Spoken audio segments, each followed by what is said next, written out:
What I'm doing right now is I'm covering a deep stretch of the lake using English lock style techniques.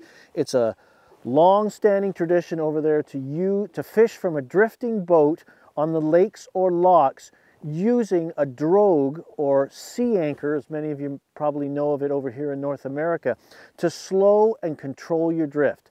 So I've got this big European paradrogue trailing out behind the boat. This slows and controls our drift. Deployment is easy. I've got my ropes attached to my clamps. I simply just take it, throw it over the side of the boat. It's going to sink, and as the boat drifts, it's going to open and inflate and provide that slow controlled drift I'm looking for. You don't need to necessarily make the longest cast because the boat's always moving, but you do have to consider the wind speed and its relationship to your retrieve speed, and more importantly, your fly line choice. Because the boat is moving, you have to factor that in by generally using faster sinking lines or presentations than you would from an anchored position.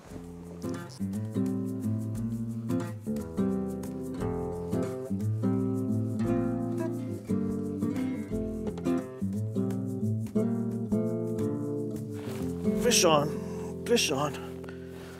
So what we've done is we've had lake trout around, we've had pike around, and then we've had fish rolling and splashing at the surface.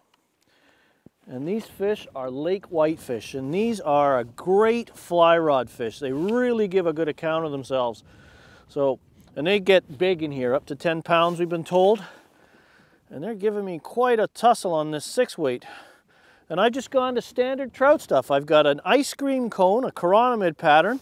I hung it about 6 feet down, my first drift, and the indicator drifted along, and all of a sudden under she went, and we have a big whitefish on. This is a nice whitefish. So we're just going to bring him around here into the net. There we go. I'll take 100 of those.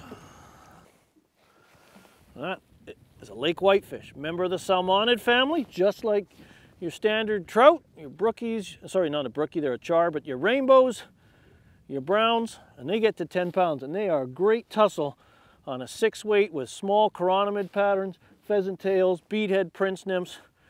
Great fly rod quarry that gets largely ignored during the open water season. So we're going to let them go. So lake whitefish on the fly, another great option up here at Hearne Lake Lodge, and they get big, and your standard trout tactics that you use when you're stillwater fishing using small nymphs and chironomid patterns work equally well on these fish. They're a lot of fun, and generally once you find a school, you find a lot of them.